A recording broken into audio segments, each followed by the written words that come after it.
Welcome to the Matt Waller Podcast, sponsored by New Road Capital Partners, where we look at success at the intersection of technology, logistics, supply chain, retail, and CPG, which we also call the retail value chain. I want to clarify that this podcast is distinct from my responsibilities as a professor in the Sam M. Walton College of Business. Nonetheless, it aligns with my aspiration to provide practical insights to professionals in business by showcasing companies and people that can enhance your ability to manage, lead, strategize, and market effectively in the retail value chain. Before we dive into today's exciting episode, I'd like to take a moment to express my deepest gratitude to our founding sponsor, New Road Capital Partners. New Road Capital Partners invests in proven and innovative technologies, products, and services that serve existing and unmet needs in the marketplace. New Road partners with growth-oriented companies in supply chain and logistics and innovative consumer companies. As experienced entrepreneurs and operators, the New Road team prides itself on the high level of collaboration it brings to each of its investments. New Road's team of investment professionals and operating partners have deep, relevant investing and operating experience, including significant experience leading large divisions of enterprise companies and building businesses from scale to concept to realization. To learn more, visit newroadcp.com. I also want to disclose that I'm an advisor to New Road. I would like to take this moment to recognize podcastvideos.com for being our provider of podcasts. Their mission is simple: to streamline the process of creating podcast videos.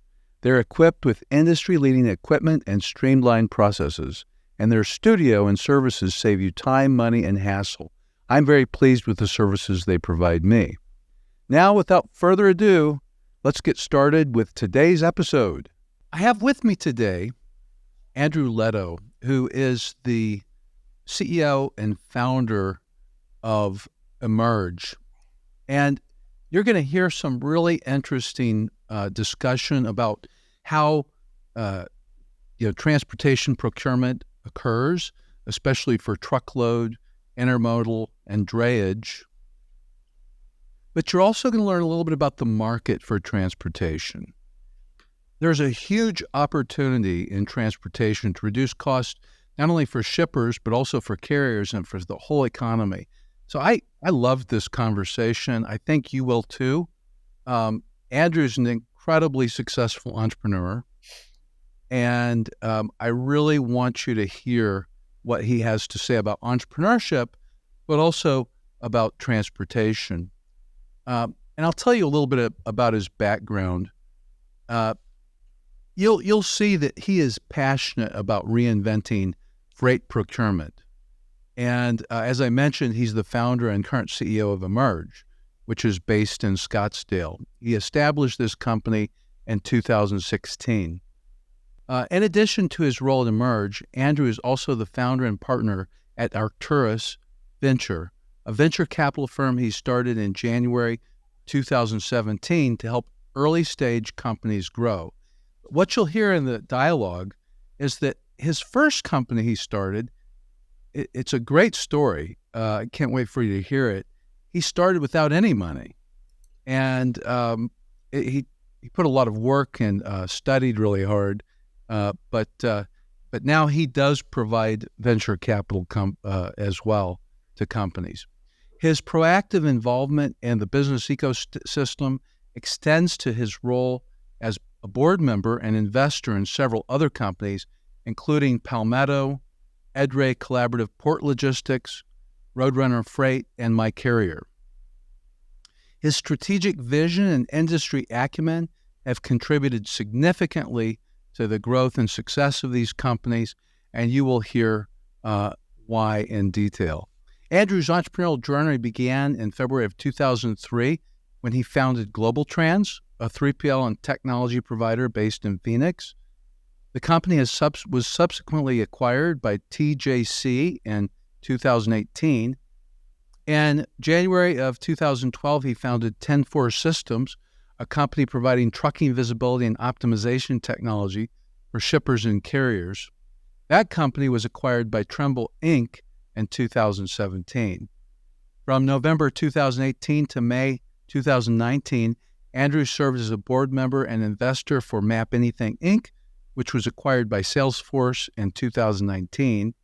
And before his entrepreneurial success, Andrew served the country as a sonar tech in the U.S. Navy from August 1996 to August 2001.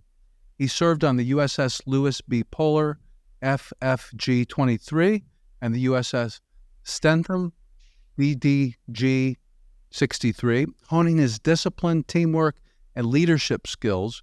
But one thing you'll hear in the recording is that he also studied a lot of books about business. He read every book on business that he could get his hands on, one of which really affected his success, and it's a book that I read when I was young as well, and he'll talk about that. Andrew's an ardent believer in the power of innovation and technology. He continues to reinvent the freight procurement industry while investing in promising companies, contributing to the growth of logistics and technology sectors. I really think you're going to enjoy this. I'm certain you will learn a lot, not only about entrepreneurship, but particularly about freight procurement. So enjoy the podcast. Well, Andrew, thank you so much for joining me today. I'm really, as I said earlier, excited to have you on here. You have an amazing background and you're an amazingly successful entrepreneur. I'd like to jump right in. I'd like to hear just a little bit about your journey from being a sonar tech in the U.S. Navy to becoming an entrepreneur in logistics and technology sectors. That's a big jump. Did it happen by circumstance, or what brought about that huge change? Yeah, so I did Navy 5 years from 2000 or 96 2001, and got out in 2001, end of 2001, and started Global Trans, my first company, in 2003. And that all came about because my father, when I grew up here in Arizona, my father was a franchise owner for a big freight forwarder that's still around. And when I went to work for him when I was 16 years old, I asked my dad, I said, Dad, how are we in the freight business? How are you in the freight business yet you don't own a plane or a truck and you're moving freight for companies? And then he told me, he said, listen, all I do is I connect shippers to capacity. He didn't say it that way. He said, I connect shippers to airlines and trucking companies. But I saw that, that's there. You can, there's a way to make money in the industry just by connecting all the capacity to the shippers. And that's where I came up with the idea for Global Trans. When I worked for my dad, when I got out of the Navy for a couple of months, I was like, we got to invest in a technology. There was a company called freightquote.com at the time that just took one of our customers. And when I started working for my dad, he left Pilot Air Freight. He started his own little freight forwarding business here in Arizona. And it was just him and my brother working in an office. And I saw that, they didn't have any technology. So shippers would still have to call him up in 2002 and ask him, I need to move this shipment from point A to point B. And then he would connect the ship, he would go through the ACI guide, which is, the airline, picking up the freight and then bring it to either airline or a company like Ford, just a consolidation company like Ford Air. And I saw, and then he would call back the shipper with a quote. But then we started losing business to this company called freightquote.com. And the customer said, hey, check this freightquote.com out. And I looked at it and it looked very much like you would see with airlines and hotels. You type in two addresses and all of a sudden all these carriers would just pop up. And it was mostly LTLs, mainly LTL and carriers on freightquote.com. And I was like, wow, this is the future of freight. These systems that just like, Priceline and Orbitz and Travelocity did to the airline and the travel industry.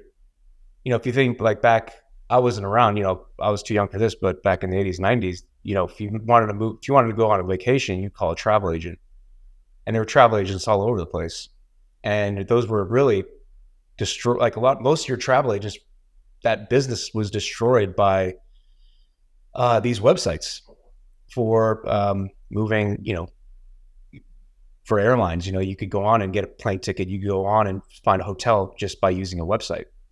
And then you have ratings and reviews. You didn't need a travel agent anymore. And I told my dad, I said, this is where the future of freight. This is, 5 years from now, companies aren't going to be calling you or emailing you for a quote. They're going to want to go to a system like this, like freightquote.com, type in 2 addresses or 2 zip codes and see all their options to move their freight, whether it's with the LTL carrier, an airline, or whatever.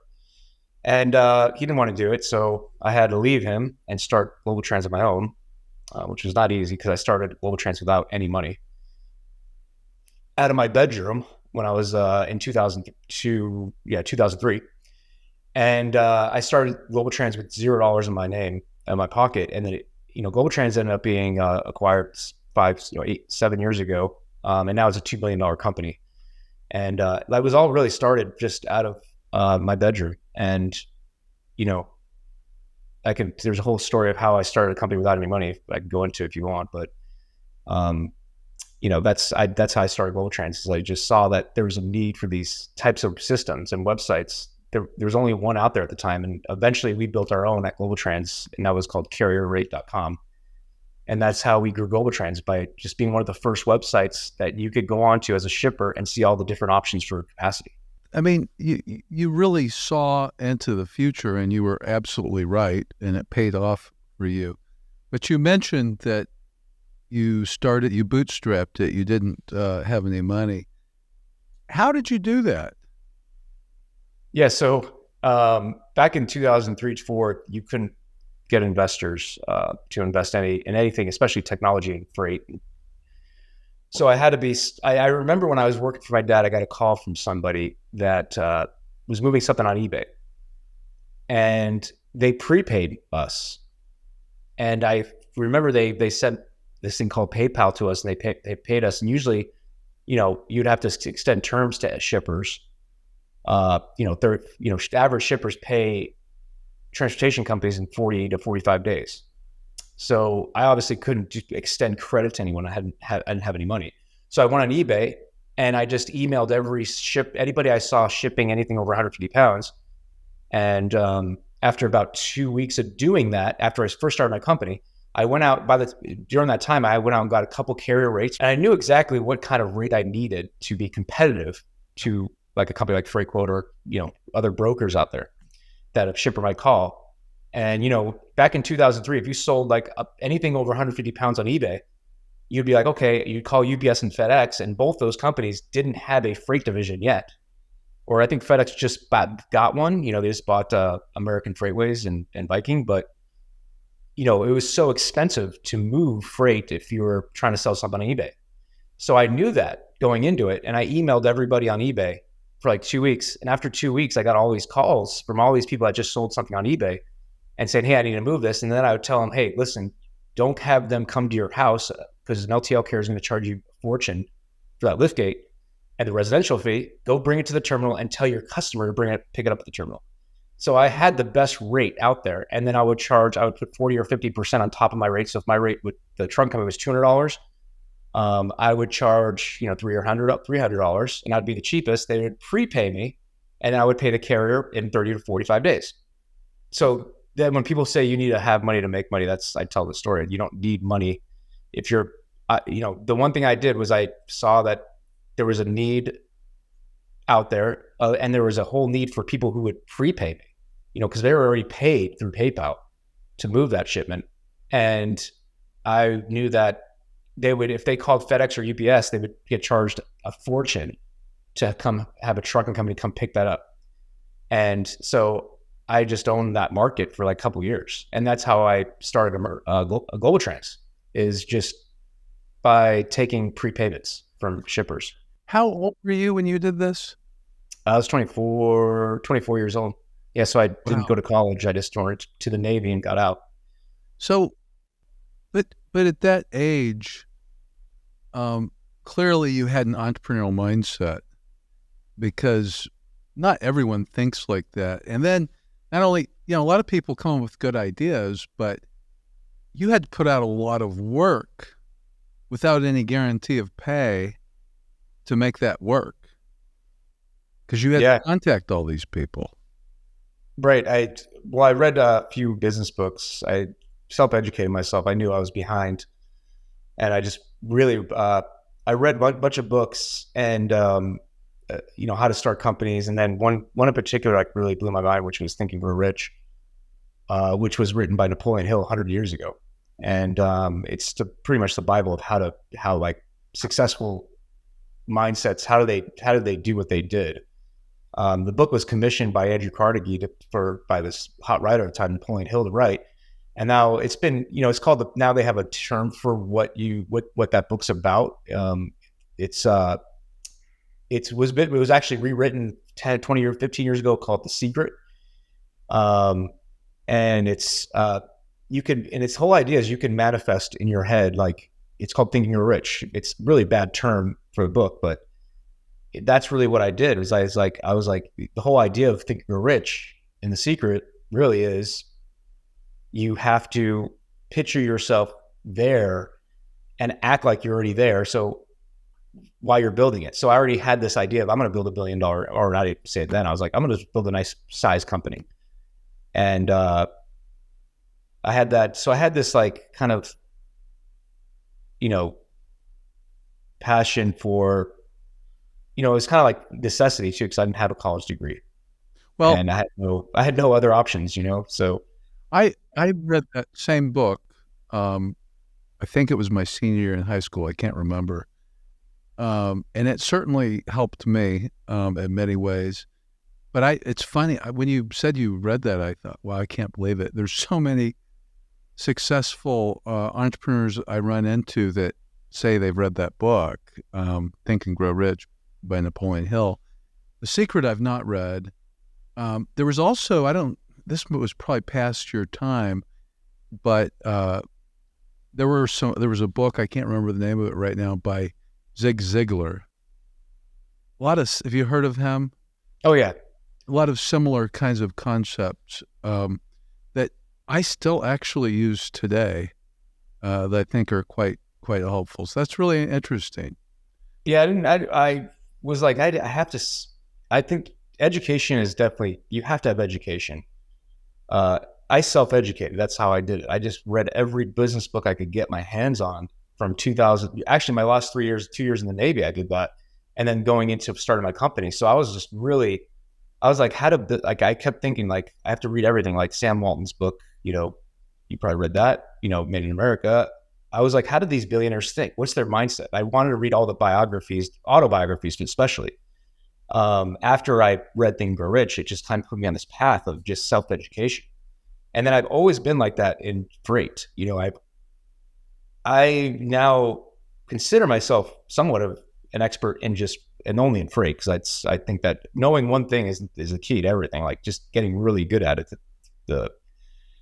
So freight is where I still continue to want to learn. But the modes of transportation, how shippers think about transportation, I'm always trying to learn, and I think it's key. You have to always be educating yourself. I agree. No matter what you go into, you have to be, if you really want to succeed, you've got to keep knowing more and more. The more you know, especially in the area you're trying to do business, the more likely you are to succeed, because the more likely you will see opportunities as you're going forward. Yeah, one of my friends in the industry, high up executives, said, he was hanging out with me and he's like, now I get why you did what you did. You're just curious. You asked, because I am. I'm like, so how does he runs one of the biggest LTL truck carriers. I'm like, how does this work? What's your biggest, I just so curious about how the models work and challenges and, what are they working on? What's the future of it? What's the technologies they're on?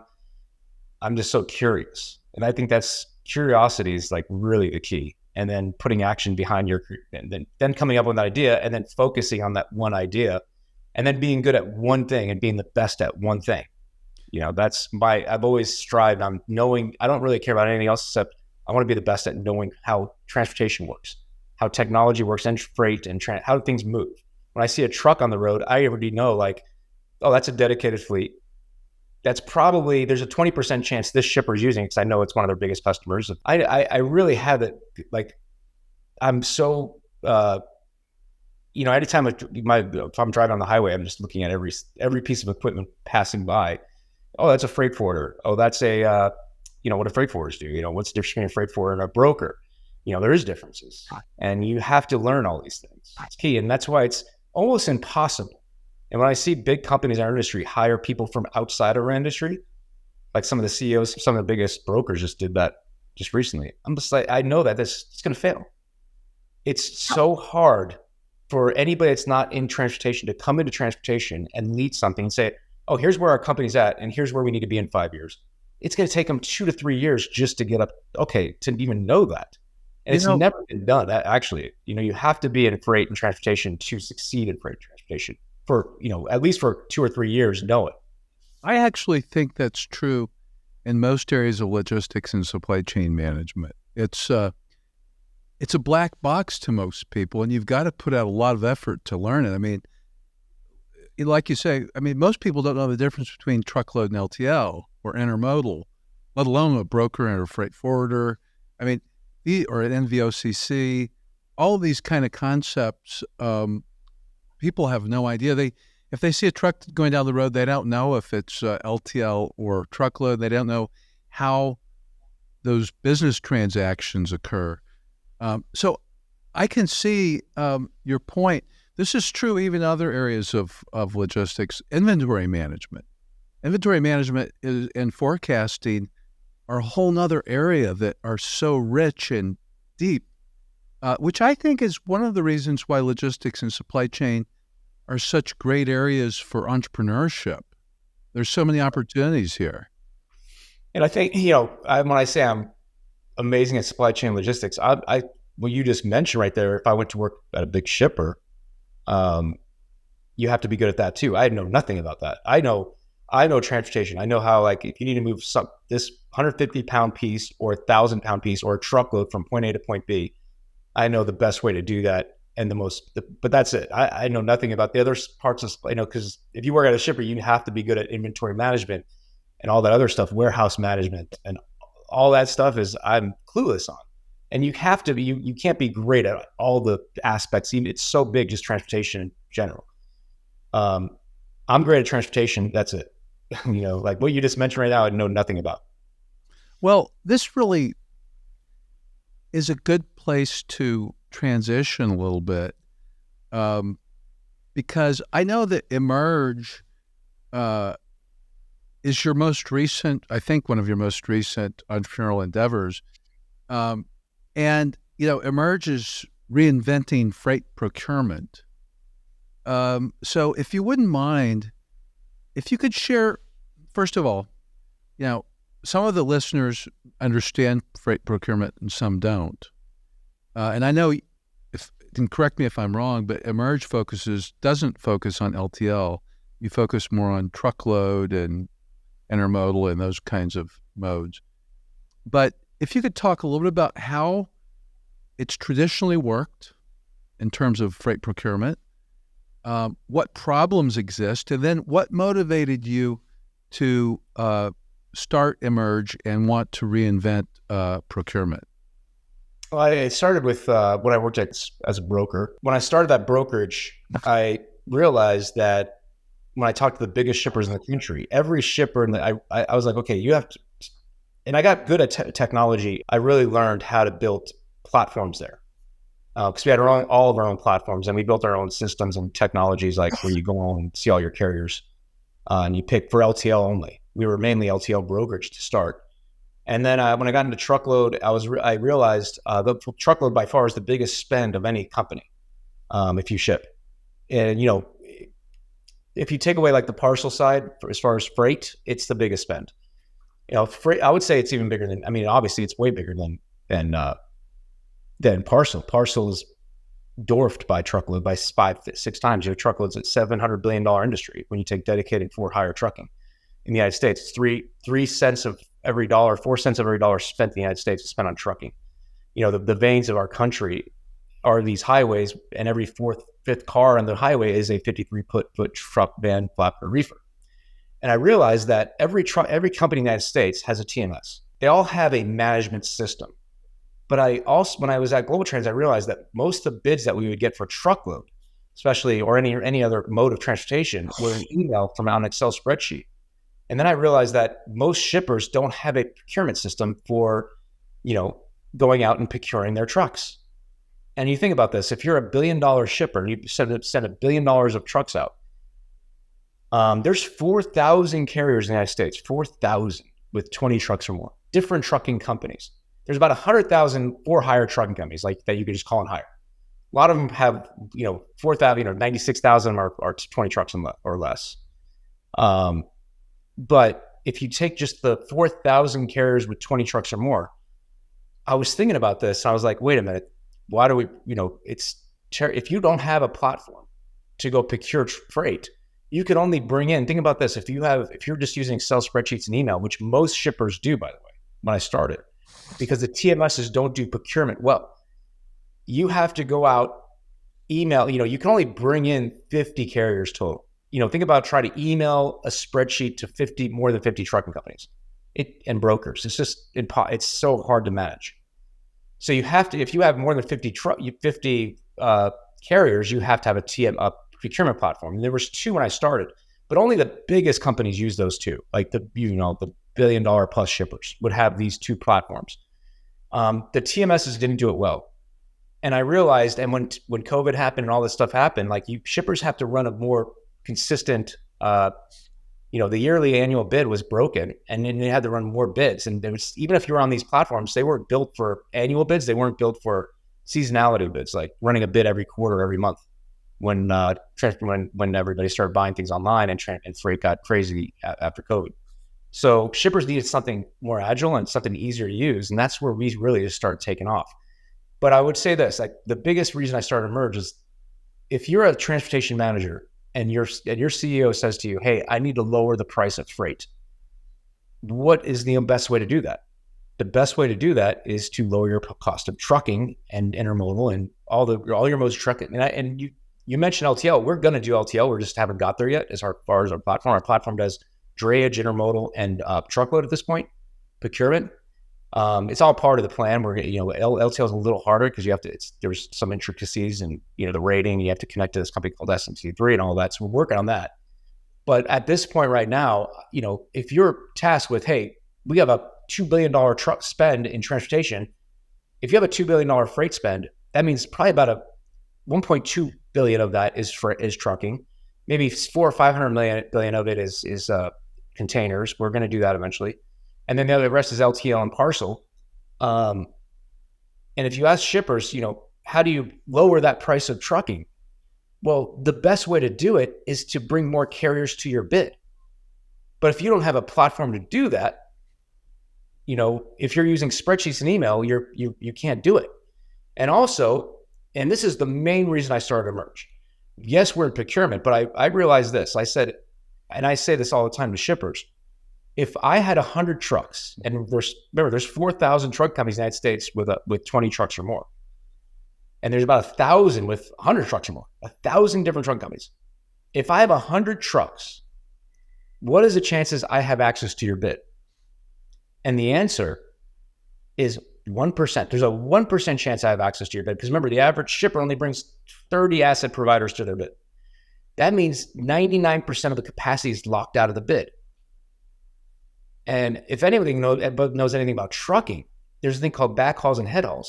There's always a trucking company where your load would be better for that trucking company than who you're giving it to. Absolutely. I mean, this makes total sense. There are so many trucking companies out there that you could use.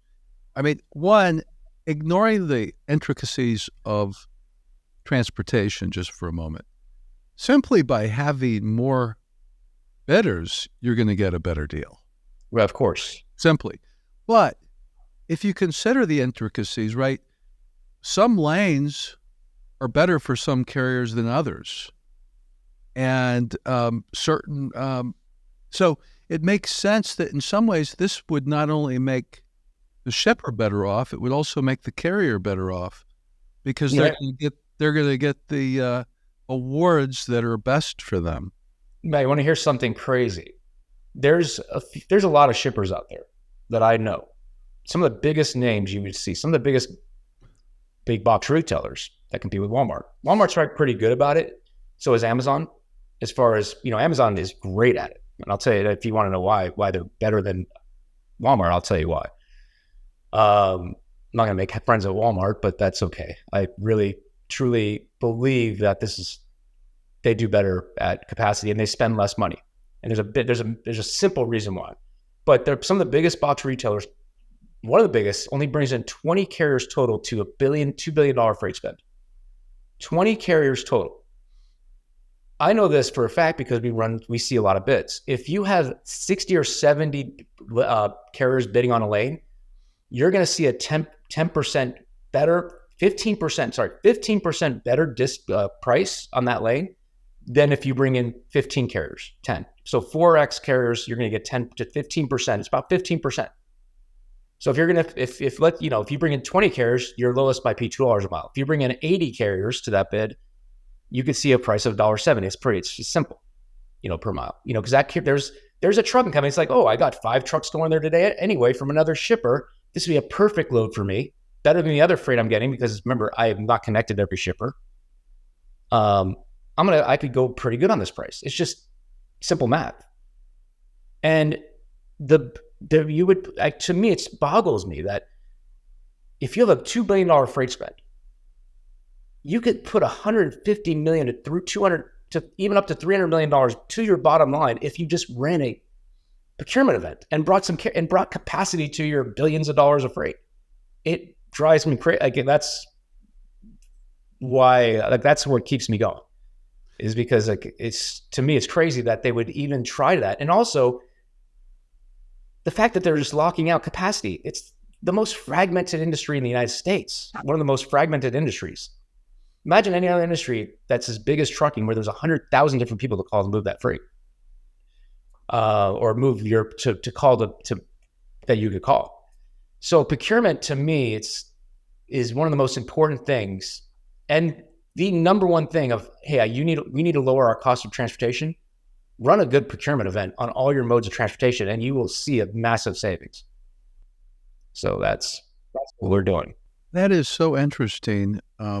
It must feel very rewarding to you to take all of your knowledge and apply it in a way that is not only making shippers better off, but also carriers. I would think that would be very rewarding. That's the best part for me. And obviously, I'm not saying I started coming to do this, but the best feeling for me is when a trucking company will say to us, and I see it all the time, wow, I finally have access. And these are trucking companies with 300 assets.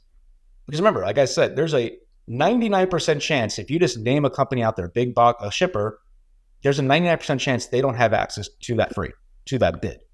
Because remember, if a guy with 300 trucks maybe has 2 sales reps, he might have 40 shippers, 50 shippers that he could bid, that he has access to.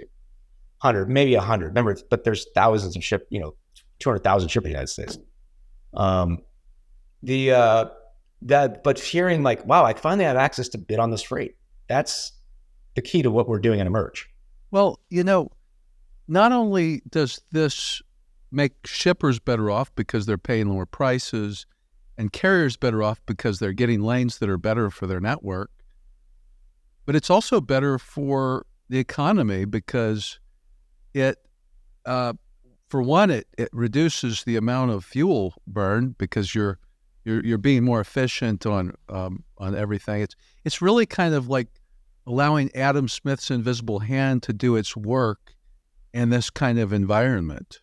Well, I think if everyone was on, and a lot of entrepreneurs will say, well, if everybody used me, it would be spectacular for the economy. But I really truly believe that if every shipper was on the same procurement platform, and just take truckload, for instance, truckload is $800 billion, $700 billion now, because trucking rate's gone down. It was $800 billion at COVID, and that's for hire trucking and private dedicated fleet combined. And if you take all that, and if everybody's on the same platform, you could lower rates by 10 to 20% overall. There would be massive savings. Because just think about it. The fact, like when a big shipper right now does a bid outside of right now it's siloed, meaning it's like they just know, hey, I'm going to give 20 loads today to this carrier. Only that shipper and that carrier know that carrier is going to be in Dallas 10, 20 times a day, let's say.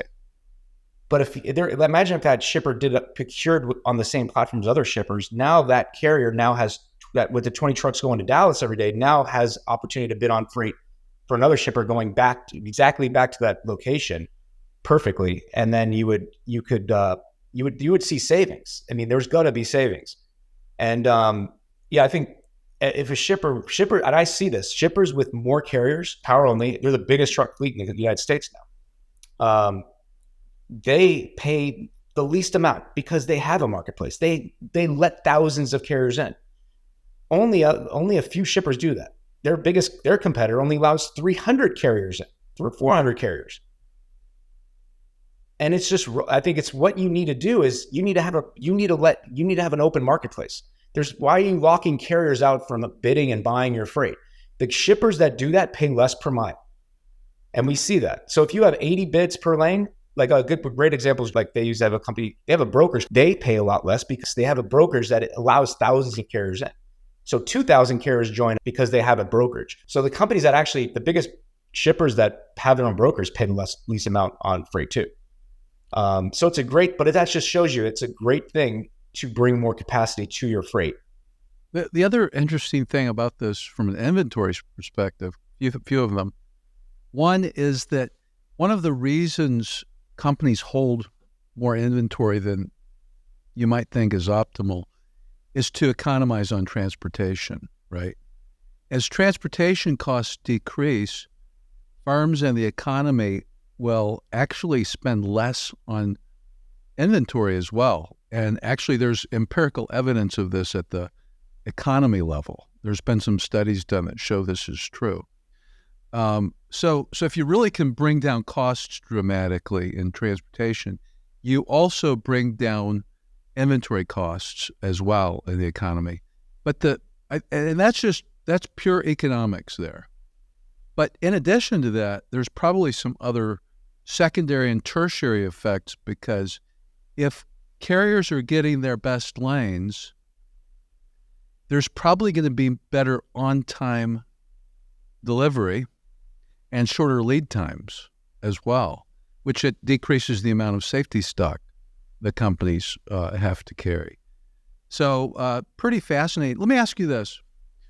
What if a shipper, and for those listening that may not be familiar with this, some shippers have private fleets. It means that they own their trucks, they manage their trucks. Sometimes they don't manage their trucks, but they own their trucks. But what if a shipper had a private fleet, and they used their private fleet also for backhaul, meaning that they sell transportation services to other companies, so that they use their unused capacity, I'll say. Could they be in this kind of a market as well? Oh, yeah. So one of the most fascinating things that I found that most people don't even realize is that when you see it, and by the way, it's a little bit more than for-hire trucking. It's about 55% of private dedicated fleet versus 45% for hire. So when you see a truck on the road, it's a dedicated fleet, meaning that shipper is buying that, is saying, I'm not a trucking company. I'm going to hire to be my trucking company. We're not experts at trucking. Let's hire them. Private fleets are that, hey, we're so big, let's just be a truck company, right? That's what they have.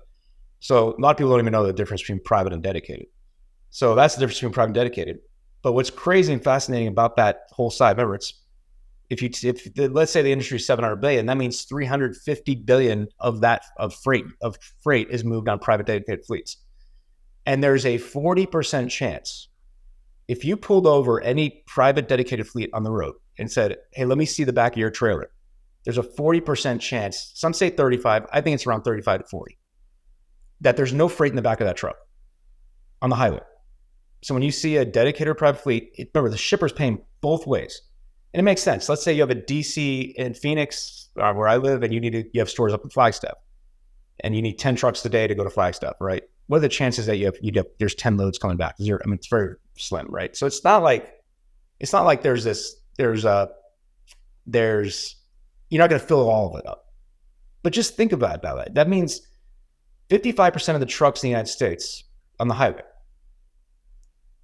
are 40% empty, right? Now, what we are planning to do, I think that's such a big opportunity. The problem is you need to have, it's all data. If, like I said, and that's one of the plans we have at Emerge. So we're doing this now with some of the biggest private dedicated fleets and I look at it like this. If you could have all the bids on one platform, if you get all the for-hire trucking bids on the same platform as all the private dedicated fleet capacity, and you match them, you could start finding these diamonds in the rough, because that's what it is. It's like finding diamonds in the rough, because that private fleet has to go back and only has maybe a 2-hour window, if that, to pick up anything, if it makes sense. Right. So if like let's say I drop off in Flagstaff today, at a store, I need to get back to Phoenix. I could figure out, if I could find something in the next 4 hours, that works. So you have a very short time window. So it's like finding diamonds in the rough, but it's probably one of the most unused pieces of capacity in the United States, because it is so hard to fill up. So that's what our plan is Emerge. Like, if we could get all these, that's why we give our platform away for free, because we need the density. If you get all the private, then we have I think 5% of the bids happening in the United States now for hire. So it's about 15 billion, 20 billion is what we're looking at right now. That's running through our platform. We're at the place now we can start overlaying, let's say you have dedicated private fleets in our system, and a shipper runs a bid. Now we know, hey, let's bring that capacity to that shipper and show them that, because if you're a shipper and you could use a private dedicated fleet on a backhaul, you're going to pay 60, 50, 40% less than for-hire trucking. Because remember, that truck needs to go back anyway. It's empty. Yeah, the marginal cost is close to zero to begin with. There's a little cost for the private dedicated fleet, because you got to go, now you have to pay the driver to go pick up some things, but a little bit. But then it's all pure profit for that private dedicated fleet. So it's a big push for these companies. The problem is it's so hard to do, because think about it. Okay, I got 10 trucks a day at Phoenix, that's in Flagstaff. Who's got freight going back? What are you going to do? You that's why you could call a broker and you give, share with brokers, but brokers typically don't have a dedicated move. If I'm a private dedicated fleet, I don't want to move one-off shipments, right? I want something that is clockwork. I drop one of these, I have 5 trucks going to this area a day, and I just found 1 load going back. Perfect. I'm not going to fill up all 5. Let's say I get 2 filled up. Perfect.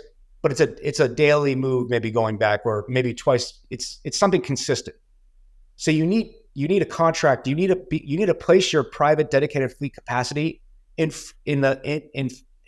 front of for-hire trucking bids is the key to that. And like I said, if every shipper, if I could just get every shipper on the same platform and then overlay all the private dedicated fleet capacity, you'd see a massive savings. It's just the hardest part for Emerge, and for what I do, is getting the shippers to sign up. Honestly, even though it's free, getting shippers to change their ways is probably the biggest. When people say, what's your biggest issue, your biggest roadblock, it's getting shippers just to say, okay, let's try this. Let's try something new.